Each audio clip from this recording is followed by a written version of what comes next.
Assalamualaikum class. Today we are going to discuss about the secondary growth. This is the second lecture of chapter 16 sports and movement. Class हमने start किया था plants के अंदर, हमने sport देखी थी, तो आज हम उसकी सेकेंडरी ग्रोथ यानी इंक्रीज इन वेट, जब वो गर्थ इंक्रीज करता है या वो मोटा होता है, जिसको हम बोलते हैं कि अब ये प्लांट अडल्ट होने लग गया, उसने अपनी जो ट्रंक है उसको इंक्रीज करना है, साइज में इंक्रीज करना है, तो तब हम उसको बोलते हैं इसकी सेकेंडरी ग्रोथ हो रही है। दो तरह की ग्रोथ प्लांट अडॉप्ट करता है, एक है प्राइमरी ग्रोथ। प्राइमरी ग्रोथ होती है इंक्रीज इन लेंथ, ठीक है। एक होती है सेकेंडरी ग्रोथ। जो सेकेंडरी ग्रोथ होती है वो आपके पास क्या होगा, जो उसकी वेट को इंक्रीज करेगा, जो उसकी गर्थ को इंक्रीज करेगा, उसको हम बोलते हैं सेकेंडरी ग्रोथ। सेकेंडरी ग्रोथ के अंदर दो टिश्यूज पाए जाते हैं जो कि डिवाइडिंग टिश्यूज होते हैं, और नेचर में ये मेरिस्टेमेटिक टिश्यू होते हैं।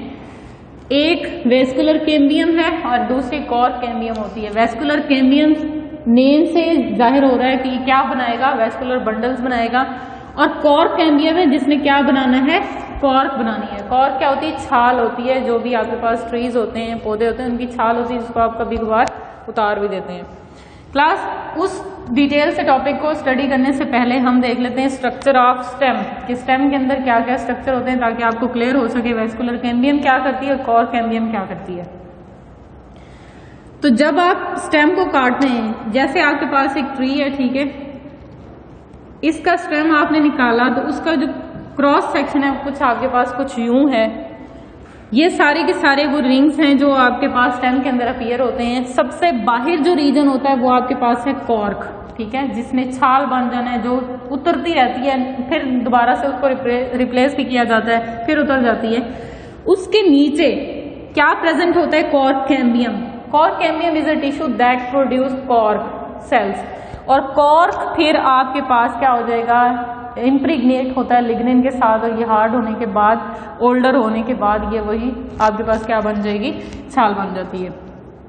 कॉर्क कैम्बियम के नीचे जब आते हैं तो एक लाइन आपको ब्लू कलर की लाइन ड्रॉ की है, जो क्या चीज है, कॉर्टेक्स। ये वो कॉर्टेक्स के सेल हैं जो प्रेजेंट होते हैं फ्लोएम और कॉर्क कैम्बियम के दरमियान। अब इन कॉर्टेक्स के सेल ने करना क्या है, लास्ट लेक्चर के अंदर भी आपको बोला था, ये वो सेल्स होते हैं जिन्होंने स्टोर करना होता है, स्टेम के अंदर स्टोरेज का काम करते हैं। फिर उसके बाद अब जब उसके नीचे आते हैं तो आपको एक रेड कलर की लाइन ड्रॉ की है, सर्कल ड्रॉ की है, वो क्या रिप्रेजेंट कर रहा है, वो है फ्लोएम। अब फ्लोएम क्या चीज है, एक ऐसा टिश्यू है जिसने फूड जो है वो ट्रांसपोर्ट करनी है।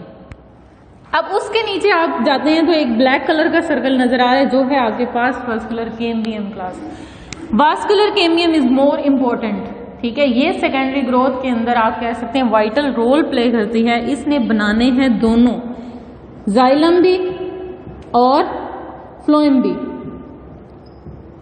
यानी आप कह सकते हैं जब वेस्कुलर कैम्बियम डिवाइड करती है तो सेकेंडरी जाइलम बनेगा और सेकेंडरी फ्लोएम बनेगा, और इन जब ये दोनों बनेंगे तो आगे पास जो पौधा है उसका साइज विड्थ में क्या होगा, इंक्रीज हो जाता है। उसके बाद आपको एक नंबर ऑफ लाइंस नजर आ रही हैं जो कि ब्लू कलर में मैंने जो है वो ड्रॉ किए हैं। ये नंबर ऑफ लाइन किस चीज को ड्रॉ कर रही है, आपको क्या चीज जाहिर कर रही है, ये है सेकेंडरी जाइलम। वो जाइलम जो किसने बनाया, वेस्कुलर कैम्बियम ने डिवाइड होते होते बनाया। अब क्लास जो ब्लू लाइन से ब्लू लाइन का एरिया है, जब आप इसको देखते हैं तो इसी चीज को आप क्या देखते हैं, ये आपके पास है वुड। बाकी जो एरिया सारे का सारा वो बार्क है, लेकिन ये जो ब्लू लाइंस आपको नजर आ रही हैं ये असल में ये वुड है। जो आपके पास प्लांट है, स्टेम है, उसकी ये वुड है। इसी को आप बोलते हैं एनुअल रिंग्स। बाकी सारे रिंग्स काउंट नहीं किए जाते। एनुअल रिंग हम उन रिंग्स को बोलते हैं जो वेस्कुलर बंडल्स जाइलम के फॉर्म में बनते हैं। उसके बाद इसी को आप बोलते हैं wood, true wood, annual ring, या you can say this is the secondary xylem. और ये जो आपके पास है ये आप किसको कंसिडर करते हैं, वुड। अब आपके पास जो ट्री होता है, स्टेम है, वो दो चीजों में डिवाइड हुआ। ये तो आपके पास बन गया वुड, और कॉर्क से लेके कॉर्क कैम्बियम, कॉर्टेक्स और फ्लोएम, ये चार चीजें क्या बनाती हैं, बार्क। अगर आप स्टेम को डिवाइड करते हैं तो स्टेम कितने चीजों में डिवाइड हो गया, टू मेन पोर्शन के अंदर, एक बार्क और दूसरा वुड।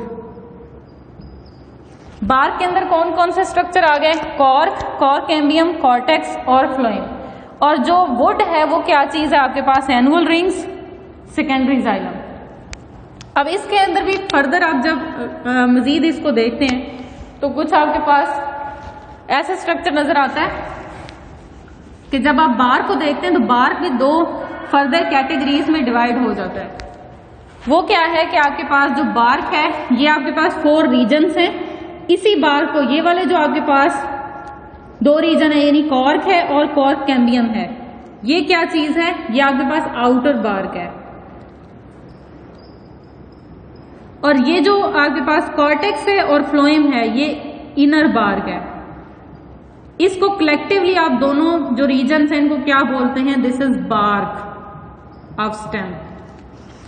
अब ये बार्क, ये जो आउटर बार्क है ये छाल उतरती रहती है, निकलती रहती है, ये आपके पास खत्म होती रहती है। उसको रिप्लेस कौन करता है? आपके पास जो कैम्बियम टिश्यू है हम दोबारा से कॉर्क सेल बनाएंगे और ये बढ़ता जाएगा। अब एक और चीज जो आपके माइंड में आ रही है कि आपने एनुअल रिंग्स इनको क्यों बोलते हैं? एनुअल रिंग इसलिए बोला जाता है क्लास साल में एक रिंग बनता है इसलिए हम इनको एनुअल रिंग बोलते हैं। अगर आप अंदर जाते हैं तो central one, this is the first ring, ठीक है। ये जो पहला रिंग जब अभी पौधा बढ़ा था, पहले साल का था, तो ये एक रिंग बना था, हम इसको एक रिंग काउंट करते हैं। उसके बाद जब आपके पास दूसरा साल आया, पौधा बढ़ा, उसने अपना दूसरा साल गिनी, दूसरा रिंग बना। जब तीसरी फेज में गया तो तीसरा रिंग बना, जब चौथे साल में गया तो चौथा रिंग बना। आप ये कह सकते हैं जो सेंटर में है this is the older one xylem, ठीक है। और जो इसकी पेरिफेरी की तरफ, जो उसके बाहर यानी उसकी बाहर की तरफ होता है, वो वाला रिंग क्या होगा? वो उसका यंगर वन होगा। तो जब आप इसकी एज डिटरमिन करते हैं तो हम इन्हीं रिंग्स को यानी वुडी रिंग्स को एनुअल रिंग्स हो सेकेंडरी जाइलम को काउंट करके जो प्लांट होता है उसकी हम एज डिटरमिन करते हैं। तो अगर आप काउंट करते हैं जो मैंने यहाँ पे ड्रॉ किया 1 2 3 4 5 6 7, this is 7 years old stem, यानी ये आपके पास क्या है? एट द कट टाइम 7 साल ये पौधा जो है वो पुराना है, 7 साल इसकी एज हो चुकी है। अब एक और चीज कि जाइलम तो अंदर की तरफ डिवाइड हो रहा है ना क्लास, तो जाइलम जो है वो जब कैम्बियम डिवाइड होती है वेस्कुलर कैम्बियम, तो जाइलम 10 टाइम मोर बनते हैं देन फ्लोएम। फ्लोएम 1 बनेगा, जाइलम के सेल्स कितने बन जाते हैं? 10। यानी आपके पास जाइलम 10 टाइम डिवाइड करता है, जल्दी डिवाइड बनता है, फ्लोएम के रिंग्स इतने ज्यादा जो है वो डेवलप नहीं होते। अब एक और चीज, सेकेंडरी ग्रोथ कैसे होती है आपके पास? जब आप स्टेम के अंदर देखते हैं तो ये इसका वेस्कुलर बंडल है और मोस्टली ये जो इंक्रीज इन गर्थ होती है वो प्रीनियल प्लांट्स के अंदर होती है। प्रीनियल प्लांट्स, एनुअल प्लांट्स, ये क्या होते हैं? जो एनुअल प्लांट्स होते हैं उनका ये है कि साल में एक दफा ग्रो करेंगे, उसके बाद वो उनकी डेथ हो जाती है, उनका 1 साल ही लाइफ होती है, ठीक है। और जब आप प्रीनियल प्लांट्स बोलते हैं they are live for many year, बहुत ज्यादा साल तक ये जिंदा रहते हैं, एक बार उगाए जाते हैं उसके बाद इनकी प्रोडक्शन चलती रहती है और ये रहते हैं। इन्हीं के अंदर जो है वो इंक्रीज होता है गर्थ। जैसे आप मैंगो का जो है वो ट्री देख लें तो उसमें भी वो प्रीनियल प्लांट है, एक बार आप लगाते हैं उसके बाद जो है वो फ्रूट देता रहता है। अगर आप जो है वो वीट की एग्जांपल लेते हैं तो वो एनुअल प्लांट है, साल में एक बार उसने जब भी वो गेन करना है उसके बाद फूड की प्रोडक्शन नहीं होगी, उसके बाद वो प्लांट खत्म हो जाते हैं। अब देखते हैं कि सेकेंडरी ग्रोथ के अंदर जो डाइकोट स्टेम होता है क्लास, उसके अंदर जो वेस्कुलर बंडल्स होते हैं in the form of ring होते हैं, सेंटर में एक और ऑर्गेनाइज्ड फॉर्म में होते हैं। तो उन रिंग्स के अंदर आपके पास जो वेस्कुलर बंडल्स हैं वो फर्दर जो है वो छोटे छोटे रिंग्स की फॉर्म में प्रेजेंट होंगे। अब ये एक बंडल है जिसके अंदर ये उसका आउटर रीजन क्या है? फ्लोएम है, और उसके अंदर जो है वो इनर रीजन ये क्या होगा? इसका जाइलम। क्लास ये जो ब्लैक कलर की लाइन है ये क्या चीज है आपके पास? ये है वेस्कुलर कैम्बियम, ठीक है जी। वेस्कुलर कैम्बियम जैसे ही डिवाइड करेगी, अब एक लेट्स आपके पास ये एक जो है वो वेस्कुलर कैम्बियम, जब इसको काटेंगे ना आप, एक सेल को 2 में डिवाइड करना है तो एक सेल ऊपर बनेगा, दूसरा सेल नीचे बनेगा। तो जब ये टूटता है तो इसके अंदर एक सेल बनेगा और एक इसके बाहर बनेगा। जो पेरिफेरी के अंदर यानी पिथ की साइड पे, या आप कैम्बियम को देखते हैं तो कैम्बियम के इनर साइड पे जो एक सेल बनेगा वो जाइलम का सेल होता है, और जो कैम्बियम के बाहर कॉर्टेक्स की तरफ सेल बनेगा वो क्या होता है? वो फ्लोएम सेल होता है। तो जाइलम और फ्लोएम को बनाने वाला कौन होगा? Vascular cambium. अब ये तो हो गया वो कैम्बियम जो उसके अंदर प्रेजेंट है उन बंडल्स के अंदर, उसको हम बोलते हैं। और एक दरमियान में ये जो बंडल्स हैं उनको एक जो है वो रिंग ज्वाइन कर रहा होता है, उस कैम्बियम को हम क्या बोलते हैं, इंटरफेसिकुलर कैम्बियम। ये वही सेल्स होते हैं जो बंडल्स के अंदर थे, लेकिन उन बंडल्स के बाहर हैं, दो बंडल्स के दरमियान है, इसलिए हम उनको बोलते हैं इंटरफेसिकुलर, दरमियान में। ये हम फेसिकुलर कैम्बियम बोलते हैं और ये इंटरफेसिकुलर होती है। अब जैसे ही ये वाला सेल बंडल के अंदर डिवाइड करेगा, सेम वैसे ही ये वाले सेल डिवाइड करेंगे और आपके पास जो दूसरी लेयर है, ये एक रिंग इधर बनना शुरू हो जाएगा, दूसरा रिंग इधर बनना शुरू हो जाएगा, फाइनली ये एक दूसरे के साथ ज्वाइन होने के बाद आपके पास रिंग की फॉर्म में वापस आ जाएगा और ये एक रिंग की डेवलपमेंट जो है वो हो जाएगी। अब आपके माइंड में एक क्वेश्चन भी आ सकता है कि जो फ्लोएम होता है उसका रिंग हम क्यों नहीं काउंट करते हैं क्लास, वो बार्क है, वो वुड नहीं है।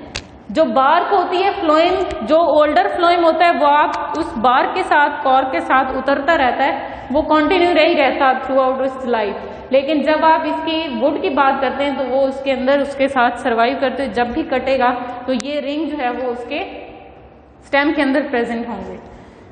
अब ये एक और चीज कि जब आप वेस्कुलर कैम्बियम देखते हैं, ये तो उसकी डिवीजन हो गई। मोस्टली एमसीक्यूज के अंदर ये क्वेश्चंस आते हैं क्लास कि जब आपके पास वेस्कुलर कैम्बियम डिवाइड हुई है उस टाइम में सेकेंडरी जाइलम इनसाइड बनेगा कैम्बियम के, या सेकेंडरी जो फ्लोएम है वो इनसाइड बनेगा। तो मोस्ट हुई तो जो सेकेंडरी जाइलम है that is form inside to the cambium, while the phloem that is form in outside the cambium. अब इन दोनों के साथ अगर आपका फ्लोएम का क्वेश्चन आ जाए तब भी आपने इसको इसी तरह लिखना है, फ्लोएम आउटसाइड और वेस्कुलर जो जाइलम है वो इनसाइड। जब ये डिवाइड हो रहा होता है इसने तो रिंग्स बनाने हैं। उसके साथ ही आपके पास सेकेंडरी ग्रोथ के अंदर एक और टिश्यू है which is cork cambium. Cork cambium is present outer to cortex, inner to epidermis. ठीक है, एपिडर्मस के नीचे और कॉर्टेक्स के बाहर, यानी दो के दरमियान में क्या चीज होगी, कॉर्क कैम्बियम। और ये भी डिवाइडिंग टिश्यू है, मेरिस्टेमेटिक टिश्यू होता है। जब ये डिवाइड करेगा क्लास, इसने बाहर को सेल बनाने हैं। किस साइड पे इसने सेल बनाने हैं, ये इस डायरेक्शन में बनाएगा। अब ये जो कॉर्क सेल हैं जब ये बनना शुरू होते हैं तो इसने एपिडर्मस के सेल्स को रप्चर कर देना, तोड़ देना है, फटा देना है उसको। उसके बाद इन सेल्स ने, जो कॉर्क सेल्स होंगे, उन्होंने क्या करना है, अपने आप को डिपॉजिट करना है। यानी जैसे आप कहते हैं हड्डियों के ऊपर फास्फेट डिपॉजिट होगी तो वो स्ट्रॉन्ग हो जाती हैं, कॉर्क के सेल्स के ऊपर क्या होगी, इम्प्रीग्नेशन होगी लिग्निन की। ये सारे का सारा स्ट्रक्चर क्या बनना शुरू हो जाएगी, उसकी बार्क, उसके ऊपर उसकी कॉर्क। ठीक है, वो क्या हो जाएगा, उसको प्रोटेक्शन मिल जाएगी। और जैसे ही कोई इन्वायरमेंटल थ्रेट होता है, जहाँ आपने तूफान है, ये ऐसी चीजें आती हैं, तो वो उसके इंटरनल स्ट्रक्चर को डिस्टर्ब होने से बचा लेता है। क्लास ये तो आपके पास ये था इस वेस्कुलर कैम्बियम और कॉर्क कैम्बियम का स्ट्रक्चर और उसका फंक्शन। अब आप देखते हैं कि जब आप वुड काटते हैं ना, तो वुड को आप दो हिस्सों में डिवाइड करते हैं। एक होती है सैप वुड और हार्ड वुड। वुड क्या है आपके पास, आपको पहले बताया कि इसके अंदर जो सेकेंडरी जाइलम है वही वुड है, एनुअल रिंग भी वही होते हैं। अब ये जो वुड है इसको आप दो हिस्सों में डिवाइड करते हैं। एक होता है कंडक्टिंग एरिया। कंडक्टिंग एरिया का मतलब है जिसके अंदर से पानी और जो खुराक है, पानी जड़ों से ऊपर जा रहा होता है और जो खुराक पत्तों से बन के वो सारे पार्ट्स तक जा रही होती है, वो रीजन होता है कंडक्टिंग, यानी उसके अंदर एक्टिव पोर्शन है, उसको आप बोलते हैं सैप वुड। ठीक, जो होता है नॉन कंडक्टिंग, यानी जिसमें ओल्डर जाइलम है, ओल्डर जाइलम, और या फिर उसके अंदर क्या है कि आप उसके अंदर जो भी मटेरियल है, जो वेस्ट मटेरियल है पौधे के अंदर स्टोर हो रहा होता है, उसको आप बोलते हैं हार्डवुड। अब हार्डवुड के अंदर ये ई बोनी स्ट्रक्चर भी आपको बताया था स्टार्ट के लेक्चर्स में, ई बोनी स्ट्रक्चर भी ये हार्डवुड बनाती है और इसके अंदर ही मटेरियल, वो वाला केमिकल जो पौधा के वेस्ट होते हैं वो इस वुड के अंदर स्टोर किए जाते हैं, जो ओल्डर जाइलम होते हैं। Older xylem are present toward centre while younger xylem toward the periphery। ये आपने अपने माइंड में रखना है, तब आप एमसीक्यूज को सॉल्व कर सकेंगे। इंशाल्लाह फिर मिलेंगे। अल्लाह हाफिज़।